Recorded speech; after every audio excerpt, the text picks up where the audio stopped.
Buenas tardes. Hoy vamos a abordar un tipo de neoplasia hematológica que se denomina leucemia linfocítica crónica, uno de los tipos más frecuentes de leucemia en la edad adulta. Se trata de un tipo de leucemia de curso crónico y evolución heterogénea y de la que hoy aprenderemos más gracias al ponente con el que contamos hoy. Miguel Ángel Canales, especialista en hematología y hemoterapia con amplia trayectoria en el estudio y tratamiento de las leucemias linfocíticas crónicas. Así que nada, sin más preámbulo, te cedo la palabra. Pues muchísimas gracias, Ivana, por la presentación y muchísimas gracias por la invitación. Es un verdadero placer pues, compartir con todos ustedes esta iniciativa de formación para los pacientes que creo que es muy necesaria, con lo cual también felicitar a Sotrame por este tipo de iniciativas que al final permite el que los pacientes puedan tener una información pues, fiable de este tipo de patología. Y en concreto, lo que vamos a hablar es de la leucemia linfocítica crónica. Me gustaría empezar situando dónde está la leucemia linfocítica crónica y para eso vamos a empezar con un esquema general de la hematopoiesis, es decir, de cómo se forman los diferentes elementos de la sangre, ¿no? Partimos de una célula madre que tenemos, bueno, dentro de la médula ósea y esa célula madre es la que va a dar origen básicamente a las dos líneas hematopoyéticas, que serían la línea mieloide. De la línea mieloide van a surgir los elementos de la sangre, los elementos circulantes de la sangre, como son las plaquetas, como son los glóbulos rojos y como son los leucocitos, en este caso los mayoritariamente neutrófilos, que son células que se encargan básicamente de una parte de nuestras defensas. Y la otra gran línea dentro de la hematopoiesis, de donde desde donde va a surgir esa patología que conocemos como leucemia linfocítica crónica, es la línea linfoide, donde, bueno, a lo largo de su proceso de diferenciación vamos a ver que se originan los linfocitos T y los linfocitos B. Y son de esos linfocitos B precisamente de donde surge esta patología. Hay una cosa importante que me gustaría aclarar o intentar que entendiesen que son las diferencias entre lo que conocemos como leucemias agudas y leucemias crónicas. La palabra leucemia solamente hace referencia a un aumento del número de leucocitos, un aumento del número de glóbulos blancos en sangre. Pero hay diferencias entre lo que conocemos como leucemias agudas y leucemias crónicas. En base básicamente a tres criterios. Criterios morfológicos, es decir, el tipo de célula que está proliferando. Las leucemias agudas son células inmaduras, son esas células que veíamos que denominamos células madre o células precursoras en cada una de las líneas. Esas células inmaduras son las que denominamos blastos y cuando hablamos de adultos, la gran mayoría de leucemias agudas afectan a la línea mieloide. Por el contrario, cuando hablamos de leucemias crónicas, lo que van a proliferar, lo que se van a alterar son las células más maduras, aquellas células que ya están próximas a su diferenciación final. Y en pacientes adultos, las leucemias crónicas son más frecuentes aquellas que afectan a la línea linfoide. El segundo criterio es un criterio clínico, es decir, cómo se presentan las leucemias agudas o las leucemias crónicas, de modo que en las leucemias agudas hay un concepto que es el fracaso precoz de la hematopoiesis. ¿Qué significa esto? Que la médula deja de funcionar porque está ocupada por unas células que proliferan de una forma muy rápida y por lo tanto enseguida aparece anemia, enseguida aparece trombopenia, es decir, disminución del recuento de plaquetas con la sintomatología hemorrágica que esto puede dar lugar. Mientras que las leucemias crónicas, al menos en las fases iniciales, no vamos a tener anemia, no vamos a tener trombopenia. Y un tercer concepto que las diferencia es lógicamente el concepto cronológico, en el cual la leucemia aguda aparece de una forma aguda, de una forma brusca y requiere siempre tratamiento inmediato. Mientras que una leucemia crónica se instaura de forma más lenta, su recorrido es a muy largo plazo y no necesitamos en muchos casos un tratamiento inmediato cuando se diagnostica. Podemos vigilar a los pacientes, indicar el tratamiento cuando es estrictamente necesario. Si nos centramos ya en la leucemia linfocítica crónica, el concepto de forma global, como les decía, esto es una leucemia que afecta a los linfocitos B. Y es un tipo de leucemia que, lógicamente, hay una proliferación de esos linfocitos B por causas que desconocemos, pero lo más importante es que no solamente se produce una proliferación, sino también una acumulación de esos linfocitos B clonales o patológicos. Son linfocitos, además, que tienen un aspecto maduro, se parecen mucho a los linfocitos normales, pero no ejercen correctamente su función, de ahí que digamos que son linfocitos que no son inmunocompetentes. ¿Dónde se acumulan? Se acumulan inicialmente en la médula ósea, en la sangre y en todos los tejidos linfáticos. Y los vamos a diferenciar de esos linfocitos normales por el inmunofenotipo, es decir, por una serie de proteínas que los linfocitos expresan en su membrana, que conocemos como CDs, y que nos permiten diferenciar los diferentes tipos de leucocitos. En el caso concreto del linfocito B y del linfocito B anómalo de la leucemia linfocítica crónica, pues estos linfocitos expresan marcadores típicos de los linfocitos B, como pueden ser el CD19 o el CD20, pero también hay dos marcadores que no se suelen expresar en los linfocitos B, que son el CD23 y el CD5, que nos permiten caracterizar esa enfermedad y diferenciarlo de otros procesos que también podemos pues ver o manifestarse con un aumento de linfocitos en sangre. Hay algunas definiciones que son importantes tener en cuenta y que vamos a ver a continuación, y que sería cuando hablamos de una leucemia linfocítica crónica. Para hablar de una leucemia linfocítica crónica, necesitamos que el número de linfocitos patológicos en sangre sea superior a 5.000 y que ese recuento de linfocitos se mantenga así durante al menos 3 meses. Para que se hagan una idea, en números redondos podríamos decir que en condiciones normales el número de linfocitos que tenemos en nuestra sangre es aproximadamente de 1.000 leucocitos por milímetro cúbico o por microlitro. La segunda característica para hablar del LF es lo que les comentaba anteriormente de ese inmunofenotipo compatible. La leucemia linfocítica crónica la diferenciamos de lo que llamamos linfoma linfocítico de célula pequeña, que es el mismo proceso, pero hablamos de linfoma linfocítico cuando tenemos menos de 5.000 linfocitos y lo que tenemos fundamentalmente son ganglios aumentados de tamaño, lo que llamamos linfadenopatía, o tenemos un bazo aumentado de tamaño, lo que denominamos esplenomegalia. Y también quiero que conozcan el concepto de linfocitosis B monoclonal, porque muchos de los pacientes con leucemia linfocítica crónica parten de esta situación, de lo que denominamos una linfocitosis B monoclonal. Y es aquella situación en la que no tenemos un número menor de 5.000 linfocitos circulantes. Y tampoco tenemos ganglios afectados, ni tampoco tenemos aumento del tamaño del bazo ni del hígado. A esa entidad, que es relativamente común en nuestra clínica, le denominamos linfocitosis B monoclonal y en algunas ocasiones precede a la aparición de la leucemia linfocítica crónica. Siguiendo con las características de esta enfermedad y viendo a quién afecta, sabemos que es la leucemia más frecuente. Es una de las principales patologías que vemos en nuestra consulta. De modo que, de forma global, podemos decir que su incidencia viene a ser de 3 a 5 casos por cada 100.000 habitantes y año en países occidentales, en Europa y en el norte de América, en Estados Unidos, y esa incidencia aumenta progresivamente con la edad, de modo que en pacientes mayores de 70 años podemos encontrar entre 25 y 30 casos por 100.000 habitantes y año. De modo que en España tendremos aproximadamente 30 nuevos casos por millón de habitantes cada año. Y de forma global, a lo que llamamos prevalencia o el número de casos que podemos tener actualmente en nuestro país, pues viene a ser entre 22.000 y 25.000 pacientes con leucemia linfocítica crónica.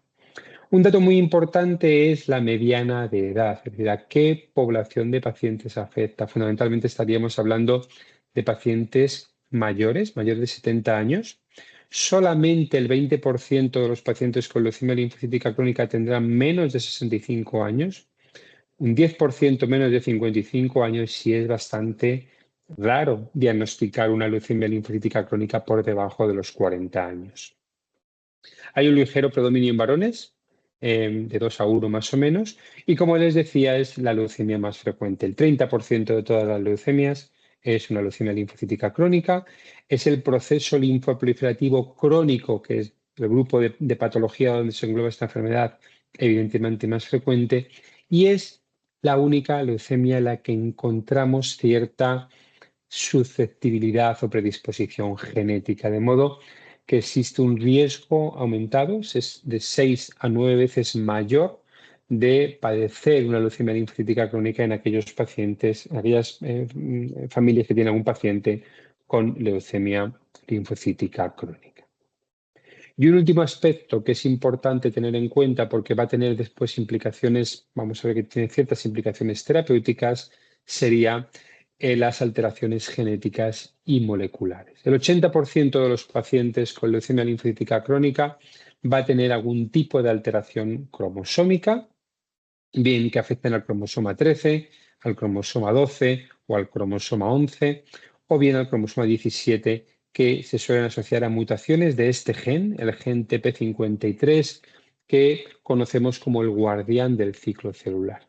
De modo que estos pacientes que tienen, por ejemplo, lesiones, es decir, pérdida del brazo largo del cromosoma 11, o pacientes que tienen mutaciones en este gen, en el TP53, son pacientes que comparado con la población general tienen un peor pronóstico. De modo que en el momento en el que diagnosticamos una leucemia linfocítica crónica, tenemos que conocer cuáles son también esas alteraciones genéticas que le pueden acompañar.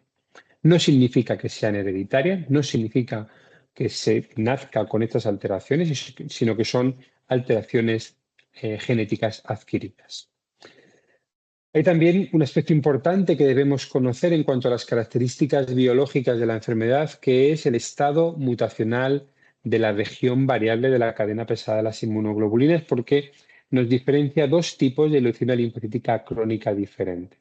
Aquellos pacientes que no tienen mutado esa región variable, tienen un comportamiento un poquito más agresivo, responden peor a los tratamientos que aquellos pacientes que tienen mutada la región variable de la cadena pesada de las inmunoglobulinas, y esto también nos va a condicionar la elección terapéutica, de ahí que sea importante pues tenerlo en cuenta. Si repasamos la fisiopatología de la enfermedad, nos va a dar ya el esbozo, o nos va a definir claramente cómo se va a comportar esta enfermedad desde el punto de vista clínico. Recuerden que les decía que es una enfermedad más que proliferativa, es más acumulativa, es decir, esos linfocitos B neoplásicos se empiezan a acumular en la médula ósea, se empiezan a acumular en los órganos linfáticos, de modo que esa acumulación progresiva lo que nos va a dar es que en sangre detectemos linfocitos aumentados en número. Si esos linfocitos se siguen acumulando, vamos a detectar las adenopatías. Si se siguen acumulando, vamos a ver que empiezan a ocupar la médula ósea y disminuye el nivel de glóbulos rojos, aparece anemia, disminuye el recuento de plaquetas, aparece la trombopenia. Toda esa alteración de los linfocitos estamos hablando al final de nuestro sistema inmunológico y por lo tanto va a dar lugar a que puedan aparecer determinados fenómenos autoinmunes. Nuestro sistema inmune se altera y, por ejemplo, puede provocar anemia hemolítica de causa inmunológica o trombopenia de causa inmunológica. Y como les decía, tenemos muchos linfocitos, pero no funcionan, por lo tanto, tenemos mayor riesgo de tener complicaciones infecciosas. De modo que, como les decía, conociendo cómo se comporta la enfermedad, vamos a definir muy bien cuáles son las características clínicas. Y además, en esta enfermedad se produce podemos decir, podemos identificar muy bien las diferentes etapas, ¿no? De modo que los pacientes inicialmente tienen un aumento de linfocitos en sangre, progresivamente van apareciendo adenopatías, el siguiente paso es que aumente el tamaño del bazo y por último aparece la anemia y aparece la trombopenia. Estaríamos hablando de que la anemia y la trombopenia por infiltración de la médula ósea lo detectamos en las fases más avanzadas de la enfermedad, que después vamos a ver cuando hablemos de la clasificación. Esas serían lo que hemos visto, las características clínicas, pero la mayoría de los pacientes en el momento del diagnóstico se encuentran totalmente asintomáticos y de hecho, una inmensa mayoría, entre el 75 y el 80% de los pacientes, se diagnostican de forma casual. Se diagnostican porque se hace un análisis por cualquier otro motivo y detectamos o vemos esos linfocitos aumentados en número en los análisis. En ese momento, en el momento del diagnóstico, aunque el paciente esté asintomático, si hacemos una exploración podemos encontrar que aproximadamente un tercio de los pacientes ya tienen adenopatías o hasta un 20% podemos tener un ligero aumento en el tamaño del bazo. Cuando aparece clínica, ¿cuál es la manifestación más habitual? El cansancio, lo que conocemos como astenia. Pero esto, fíjense que esto es algo muy inespecífico, es decir, el cansancio lo podemos atribuir a muchas otras causas y por lo tanto, aunque sabemos que esto es lo que clínicamente es más relevante, a veces es difícil esto asociarlo con que podemos tener una enfermedad de estas características. Como les decía, inmunológicamente nuestro sistema inmune está afectado y por lo tanto tenemos más riesgo, los pacientes con leucemia linfocítica crónica tienen más riesgo de tener complicaciones infecciosas, fundamentalmente que afectan a la vía respiratoria. Podemos también tener infecciones como el herpes zóster. Y esto también luego lo veremos a la hora de darles recomendaciones. Los fenómenos autoinmunes que les comentaba, anemia hemolítica de origen inmune entre un 10 y un 25% de los pacientes, o trombopenia de causa inmune también podemos ver. Cualquier proceso hematológico se asocia también a un mayor riesgo de tener segundas neoplasias y este tipo de procesos, que son procesos crónicos o que llamamos de bajo grado, a lo largo de su evolución se pueden transformar en un proceso que afecta a nuestro sistema linfático, un proceso más agresivo que conocemos como síndrome de Richter y que es un linfoma de células grandes, que es un tipo de linfoma más agresivo. Y eso es algo que también tenemos que tener en cuenta en el seguimiento de estos pacientes. Desde el punto de vista de datos de laboratorio, lo que solemos encontrar en el momento del diagnóstico es un aumento de leucocitos, un aumento de glóbulos blancos a expensas de los linfocitos.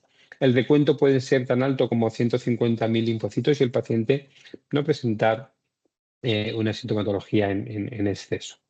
Cuando vemos esos linfocitos al microscopio, son linfocitos, como comentábamos anteriormente, maduros, de un pequeño tamaño, muy similar a los linfocitos normales. Y si vemos, hacemos una extensión de la sangre y la vemos en el microscopio, vemos estas manchas que llamamos manchas de Gumprich, que son núcleos celulares rotos. Las células, estos linfocitos son más frágiles y la presión que ejercemos cuando hacemos el frotis para prepararlo y verlo al microscopio, pues hace que se rompan y nos dan estas sombras que son características, aunque no son patognomónicas, es decir, no nos indican que eso efectivamente es una leucemia linfocítica crónica. Para poder afirmar esto, hacemos un estudio por citometría de flujo para conocer cuál es el inmunofenotipo, qué proteínas expresan. Recuerden que expresan marcadores de línea B, 19, 20, 22, y coexpresan esos dos otros antígenos que no son habituales en los linfocitos B, como este D5 y CD23. Esta es la imagen que nos daría en un citómetro de flujo. La prueba de médula ósea no es necesaria. Ya sabemos que la médula ósea está infiltrada y no es necesario hacer esa prueba. Luego veremos en qué condiciones nos la plantearíamos hacer. Podemos tener diferentes patrones de afectación, pero no tienen relevancia desde un punto de vista clínico ni desde un punto de vista terapéutico. En una proporción muy importante de pacientes también vamos a encontrar un descenso en las inmunoglobulinas, una parte de nuestro sistema de defensas. Y por esos fenómenos inmunológicos que les comentaba, podemos también encontrar un test de Coombs positivo que nos indica la presencia de anticuerpos dirigidos frente a nuestros propios glóbulos rojos que condicionarían anemia, hasta en un tercio de los pacientes. Con todos estos datos ya sabemos cómo tenemos que evaluar a los pacientes con leucemia linfocítica crónica. Vamos a partir siempre de una historia clínica detallada, con todos los antecedentes, con las manifestaciones que nos cuentan los pacientes, y vamos a hacer una exploración física incidiendo en todos aquellos territorios donde encontramos ganglios linfáticos, en el cuello, axilas, región abdominal o región inguinal. Vamos a solicitar un hemograma donde vamos a pedir una fórmula leucocitaria, es decir, la distribución de los diferentes tipos de leucocitos, y un frotis de sangre periférica para ver las características que tienen al microscopio esos glóbulos blancos. Una bioquímica donde vamos a ver el funcionamiento de hígado, riñones, iones. Vamos a incluir dos parámetros como es la LDH y la beta-2 microglobulina. Y vamos a pedir también serologías frente a hepatitis, serologías frente al virus del VIH, entre otras. El proteinograma y la cuantificación de inmunoglobulina nos va a permitir cuantificar lo que les comentaba anteriormente de si tenemos afectado al momento del diagnóstico ya o ya tenemos un descenso del nivel de inmunoglobulinas, y el test de Kunz que les comentaba anteriormente. Y vamos a solicitar un inmunofenotipo en sangre periférica. Como les decía, no es necesario hacer una prueba de médula ósea para diagnosticar esta enfermedad.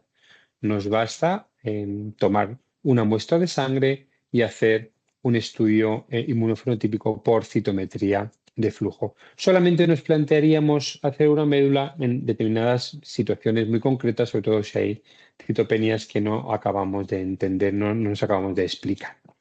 Vamos a solicitar un estudio genético y molecular para detectar esas alteraciones que comentábamos y las mutaciones en este gen, que es, como les decía, el que le da un peor pronóstico a esta enfermedad, el gen TP53. Y vamos también a solicitar un estudio para conocer el estado mutacional de la región variable de la cadena pesada de las inmunoglobulinas, que lo podemos hacer en el momento del diagnóstico o antes de iniciar el primer tratamiento.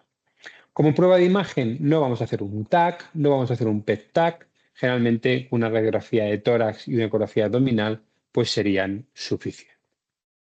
Con toda esta información vamos a intentar establecer el pronóstico, el comportamiento de la enfermedad, de modo que, aunque son dos escalas muy antiguas que se publicaron en la década de los 70, siguen siendo útiles en la actualidad. Una es la escala o los estadios de Binet, donde vamos a ver cómo puede progresar esa enfermedad de acuerdo a las áreas ganglionares afectadas y a la presencia de anemia o de trombopenia. Vean estas dos gráficas, son dos curvas de supervivencia. Una es de hace ya muchos años, de cuando se publica esta escala. La otra es mucho más reciente, y lo que le llama la atención, si vemos esas diferencias, es que estas escalas, que son eminentemente clínicas, discriminan muy bien los diferentes grupos de pacientes, pero sobre todo ven cómo a lo largo de los años, afortunadamente, ha mejorado el pronóstico, y los resultados a día de hoy evidentemente son infinitamente mejores. La otra escala pronóstica que les comentaba es la escala de Ray, y esta escala, que está desarrollada por un médico norteamericano, por Canty Ray, que trabajó durante muchos años en la Clínica Mayo, pues nos permite conocer mejor esa secuencia o esa evolución de la enfermedad, ¿no? De modo que establecemos una escala en 5 estadios. En el primero, solamente, que conocemos como Ray 0, solamente tendríamos linfocitosis. Cuando aparecen adenopatías hablamos de Ray 1. Cuando aparece la esplenomegalia, es decir, el aumento del tamaño del bazo, hablamos de un Ray 2. Cuando aparece anemia, considerando el punto de corte en 11 gramos de hemoglobina, hablaríamos de un Ray 3. Y cuando ya descienden las plaquetas, de un Ray 4.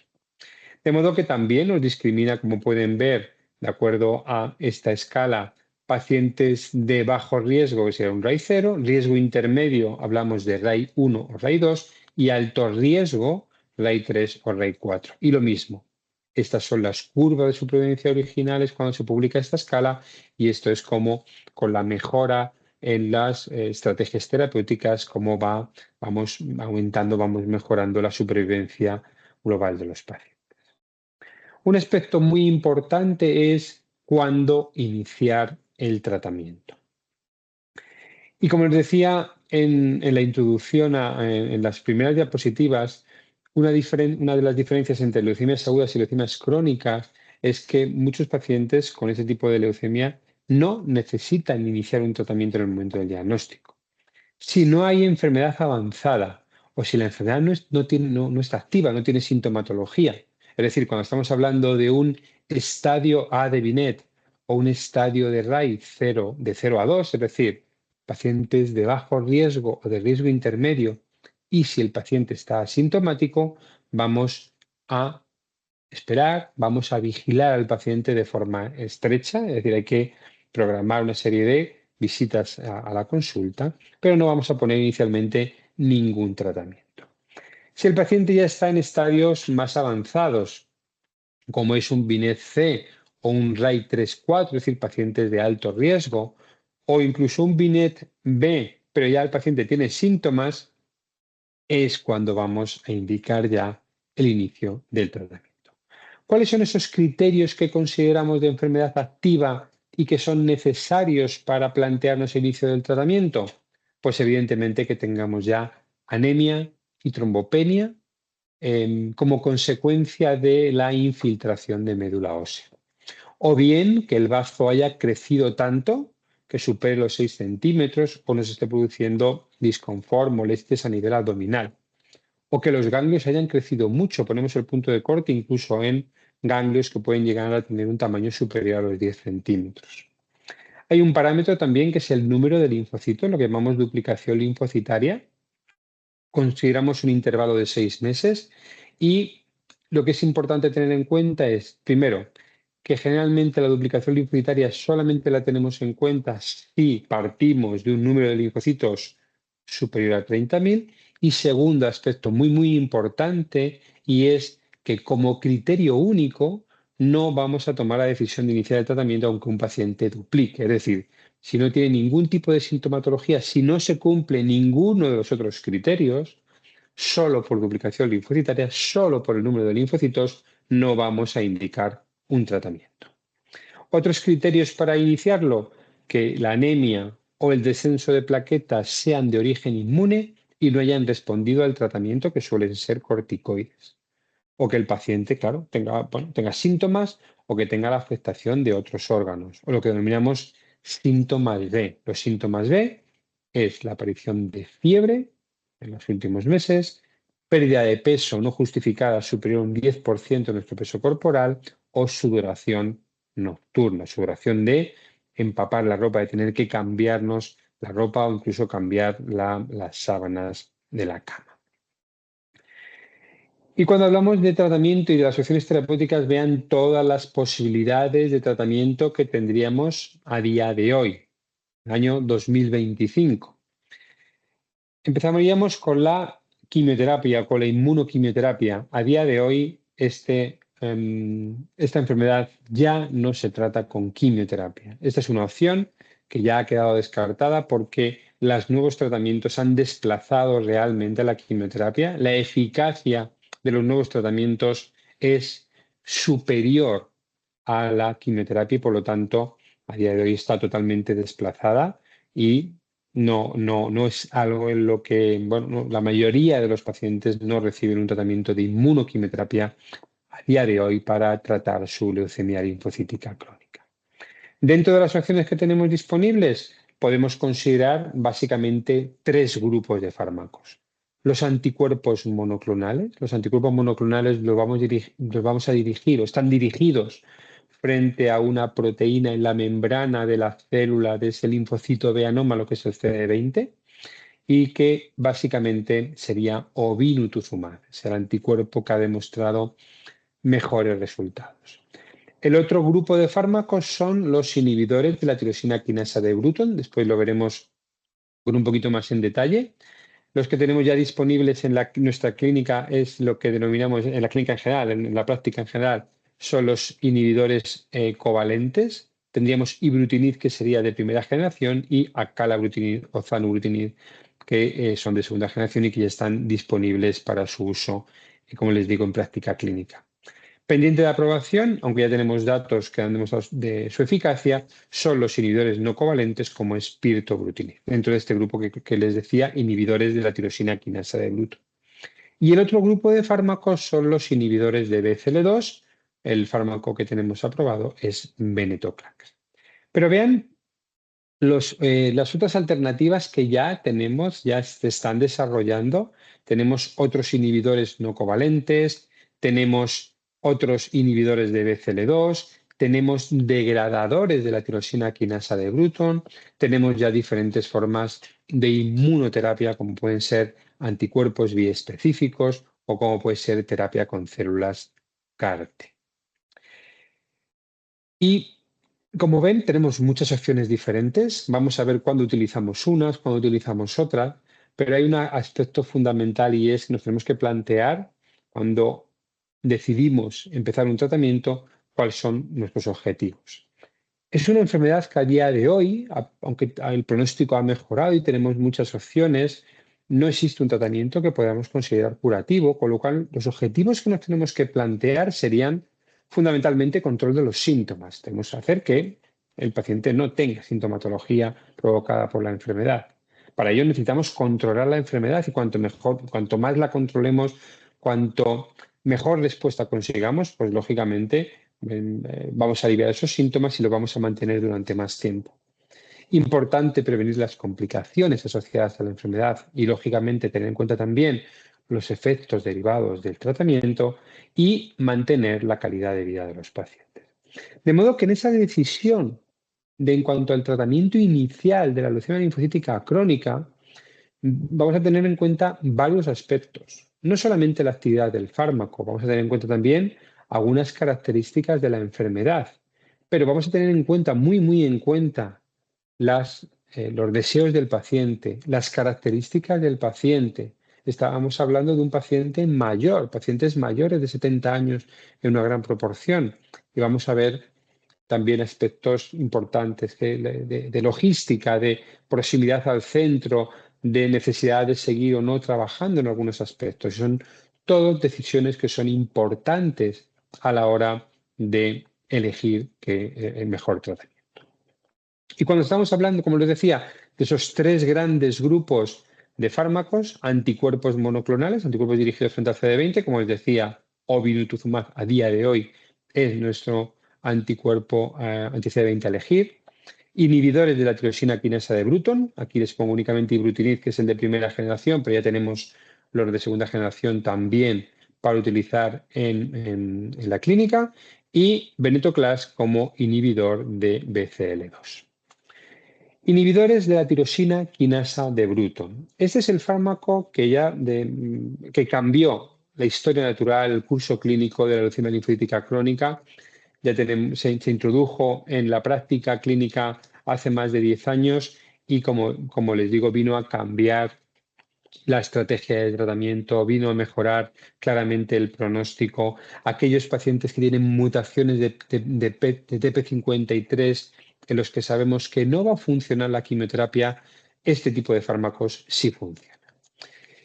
Y funcionan porque nos inhiben la tirosina quinasa de Bruton. La tirosina quinasa de Bruton es una enzima fundamental en lo que denominamos vía de señalización del receptor del linfocito B. Este sería el receptor del linfocito B. Eso estaría en esos linfocitos B, tanto normales como patológicos que les comentaba.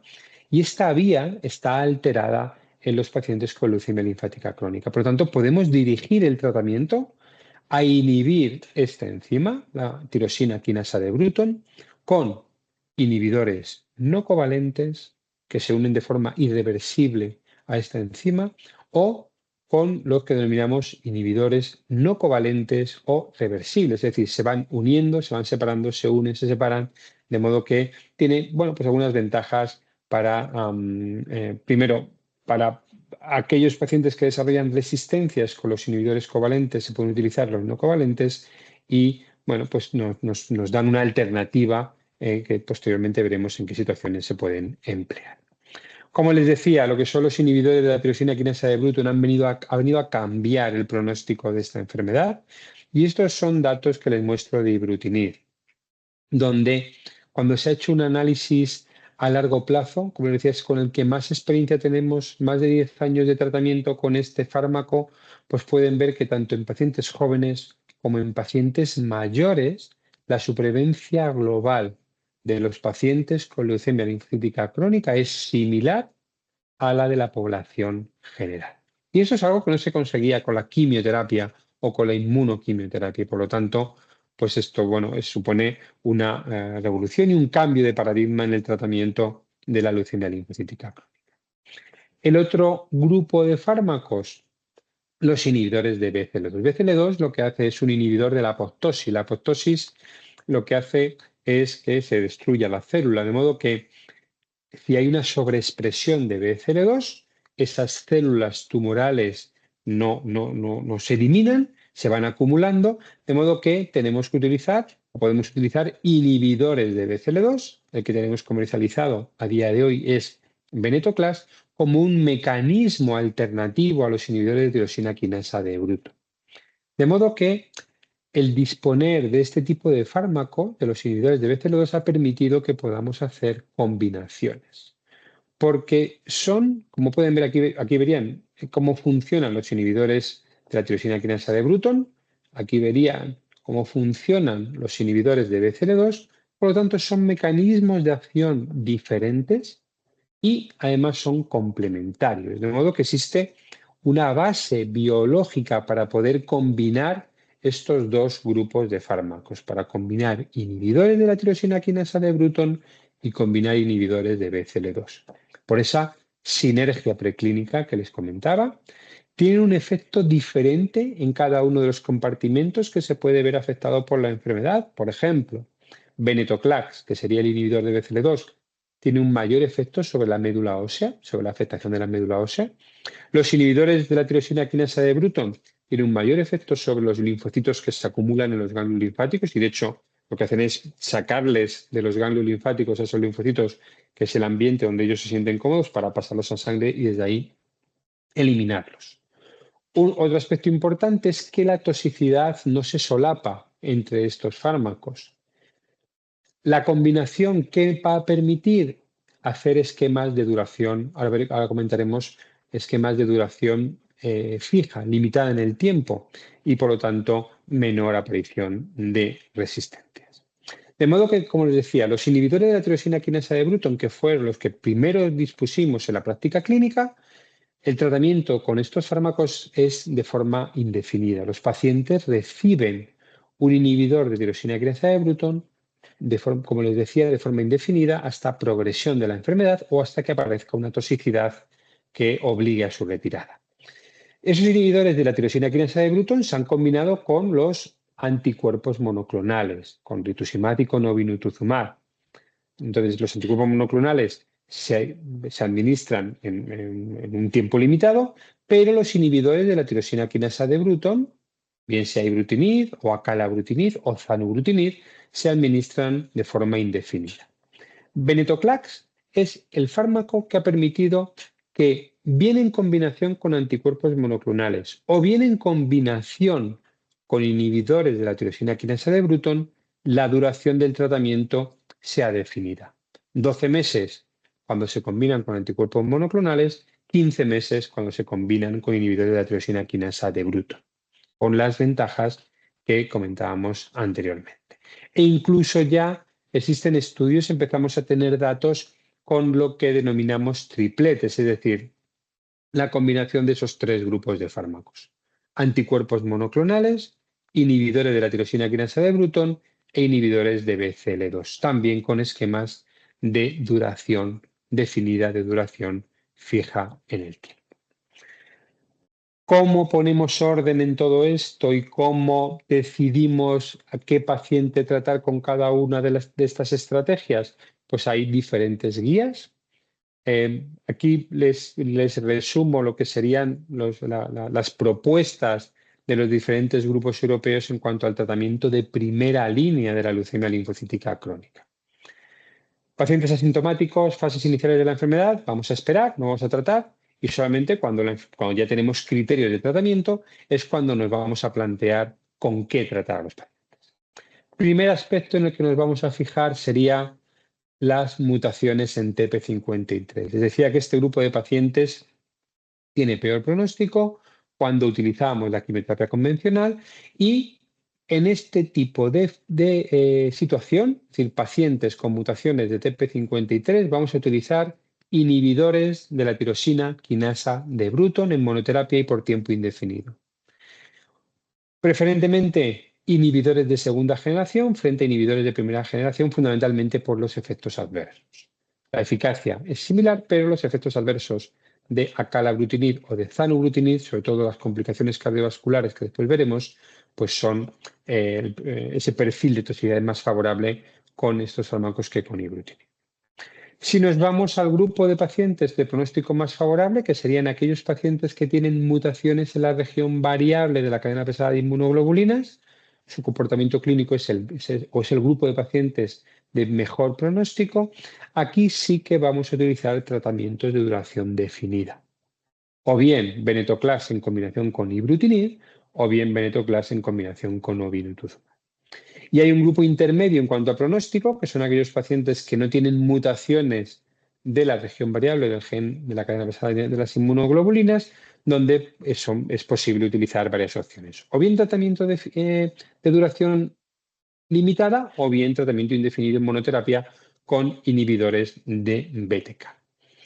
También tenemos guías españolas. El grupo español de leucemia linfática crónica ha desarrollado sus guías propias que básicamente coinciden con los que le venía comentando anteriormente. Primer aspecto en el que nos fijamos, mutaciones de TP53. En esta situación, inhibidores de la tirosina quinasa de Bruton de segunda generación. Si no tenemos estas elecciones y el paciente tiene mutación, tiene la región variable de la cadena pesada de inmunoglobulinas mutada, que era ese grupo que les comentaba de mejor pronóstico, tratamientos de duración fija. Venetoclax con ibrutinib o venetoclax con un anticuerpo monoclonal, con obinutuzumab. Y si no está mutada, pues aquí son válidas varias opciones. ¿Cómo vamos a tomar esa decisión? No solamente por las características genéticas de la enfermedad, es decir, esto es lo que llamamos un heat map, donde pueden ver en color verde oscuro serían aquellas situaciones donde vamos a utilizar esos fármacos, en rojo donde no lo utilizaríamos nunca y en amarillo donde, bueno, pues dependerá de determinadas características. Pues como les decía, no solamente nos vamos a fijar en esas características genéticas y moleculares, sino también vamos a tener en cuenta situaciones propias de cada paciente. Por ejemplo, pacientes que nos pueden plantear que quieren que el tratamiento tenga una duración más corta, no quieren estar tomando tratamiento indefinido, de forma indefinida. Bueno, pues aquí nos plantearíamos, evidentemente, un tratamiento en combinación.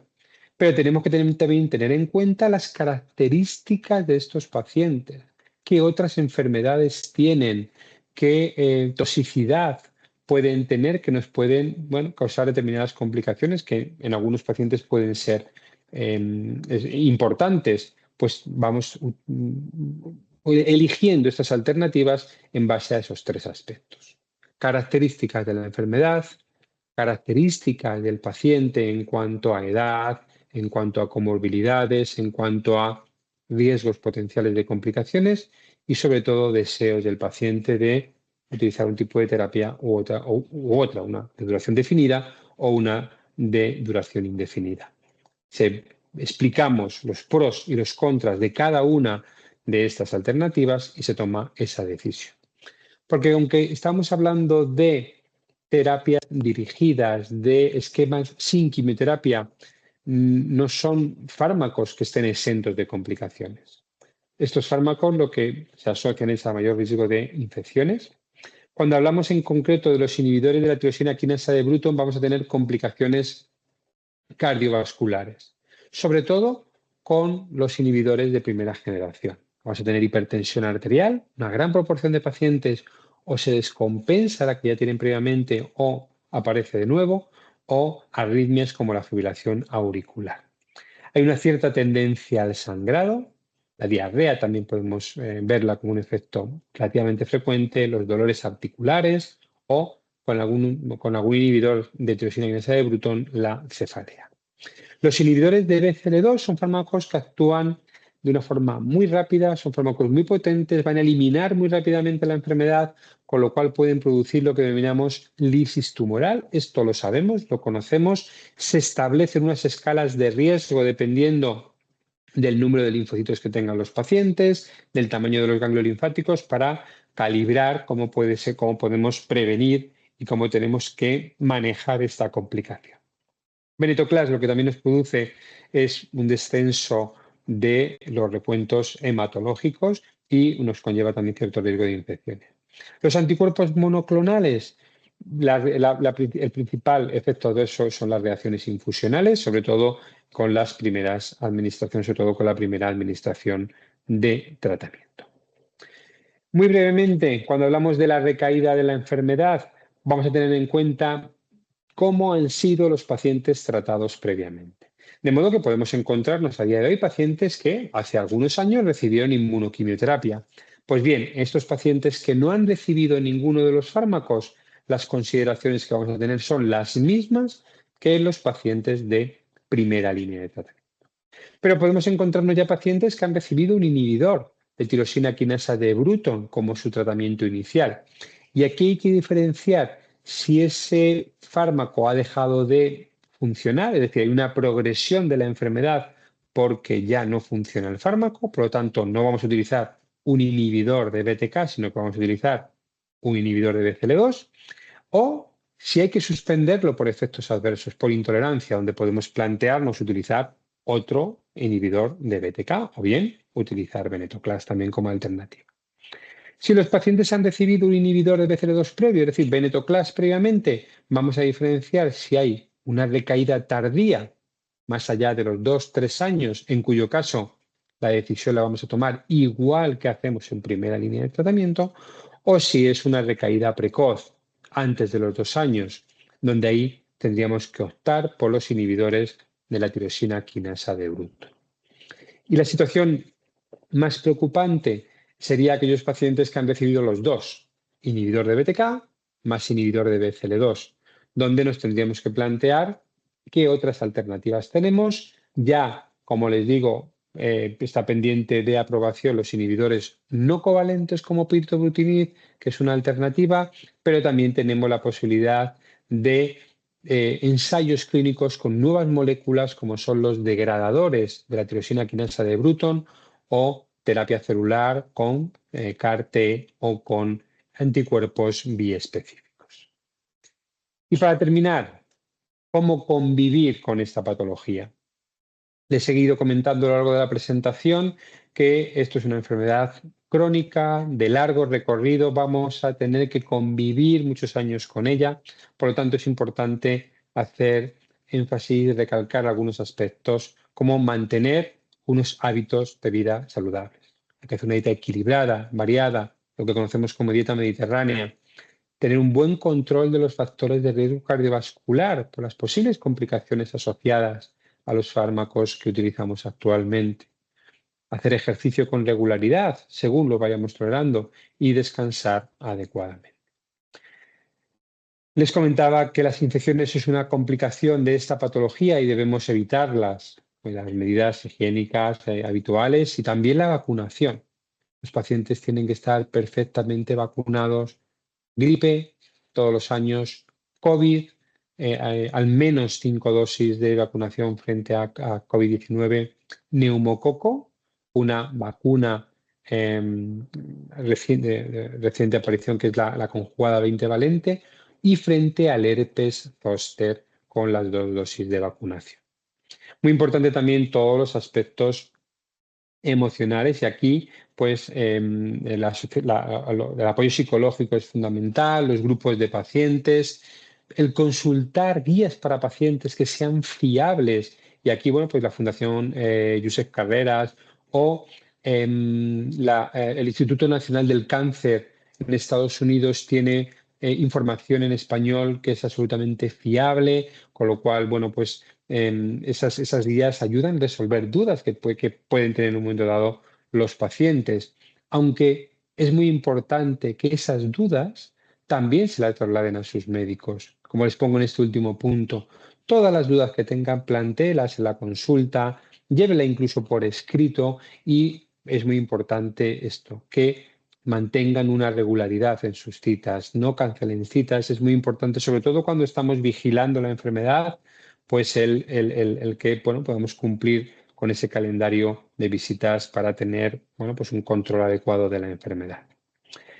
Y a modo de conclusiones, cosas para recordar, qué mensajes nos llevamos a casa sobre esta patología, que es una leucemia crónica que afecta a los linfocitos B, que es la leucemia más frecuente en nuestro medio, que afecta fundamentalmente a pacientes de edad avanzada con mediana de diagnóstico de los 72 años y que se diagnostica en una gran mayoría de forma casual por análisis que hacemos por otros motivos.